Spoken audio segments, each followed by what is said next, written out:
Good Sunday morning. My name is Jaden, Jefferson, and welcome to Community Focus. This morning, I'm joined by Neil Greenberg of TARTA, and TARTA made a big announcement recently in bringing back Sunday service. So tell me about that. Jaden, I like to say we didn't bring it back. We brought it forward. What we did after an absence of about three and a half years, we started running bus service on Sunday. So what we've seen, especially during the pandemic, is that the need for travel is all week long, all day long, and we were frequently getting requests to run service on Sunday. So after the success of issue 12, the voters approved funding for TARTA. We're very, very thankful and very excited about that.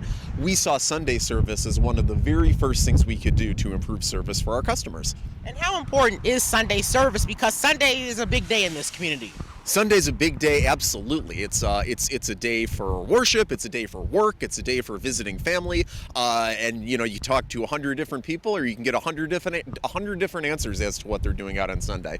So you said that there were a lot of people that were concerned about the lack of service and they wanted it back. So what were those meetings like when these decisions were being made? Sure, definitely. We frequently engage with the community to get people's ideas on what they like to see from the service. We do have some limitations. We can't always add all the things that people ask for, even if we know that they would be valuable.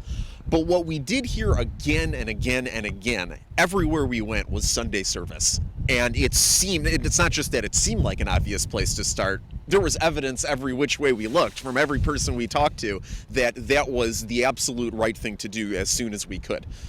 When voters approved that new funding formula, that was a big deal, and it's what got us the Sunday service and helped expand it. So when that announcement was made, what were your thoughts on it? When the voters approved issue 12, that was a great moment, not just for TARTA, but for the whole community. We saw that really as a commitment on the whole community level to transit service, and really a way to value, to emphasize how much it means to the community for economic reasons, for personal independence reasons, and voters came out and they voted that very, very clearly. And what other ways do you think that we could see TARTA evolve in the coming months, years from now? Definitely. We now have the opportunity to serve some new communities, places where TARTA service has not traditionally operated. For instance, Springfield Township in Oregon, and there's a few more places, even within Toledo and Sylvania and Maumee on the list. So what we're doing right now is really developing new relationships with people, with businesses, with community leaders in new places to get their ideas for where service should go. And we're talking to our longtime customers so we can get a clearer picture of where they'd like to go, whether that's new places or additional service to some familiar places. And in different communities, public transit, it's in different places. Like in Toledo, it's a really big deal. It's very important. While in other cities, more maybe be driving cars. It's hard to talk. It's so cold outside today. But, public transit is definitely changing in a lot of different places. So what could this market, Toledo, look like in the future when it comes to public transit? That's a great question. And I always appreciate questions about looking ahead. What we're seeing is there's a lot of places where what we refer to as fixed route service works, where full-size buses run on a schedule. That works great in a lot of places, even within Toledo. In some other places, particularly some of our newer communities, that might not be the right tool for the job.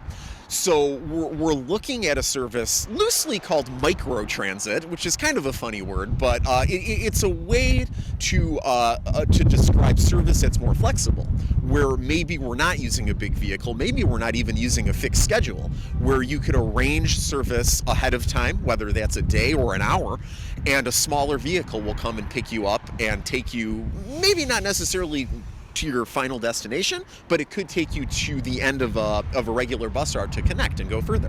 What are the other benefits of public transit that we see in our life? Because I think there are probably many of them. Oh, yes. And some of them are hiding in plain sight, as we like to say. So here we are between a few different retail locations. There's a retail store here. Here's some restaurants. You see a lot of people out and about.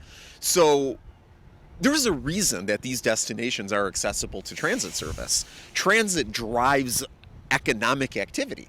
whether that's people shopping at these locations or people working at these locations. There are retail destinations where a large percentage of the people who work there take transit to get there, and certainly some customers and people who shop there as well. So it's very valuable for economic activity. It's tremendously valuable for independence. So people who are maybe aging in place or just don't want to have one car per person in the household. We understand that in a community like this, not everybody is in a rush to give up their car and use transit completely. We get that. So what we've seen more of is households that are interested in becoming one-car households. So where you do have a car and you can use it to go grocery shopping or do some things where a car is clearly a convenient tool. But you also have some options to use transit if you're going to class at UT, or if you're going downtown to work, or if you're coming out here to the mall to shop. So transit really is a valuable tool to help round out your many options for how you get around wherever you're going. Definitely some benefits in more places than one, more ways than one. Yes. Neil Greenberg of TARTA, thank you so much for your time. Yes, Jaden, great talking to you. Thank you, and that is this week's Community Focus. Have a great rest of your day.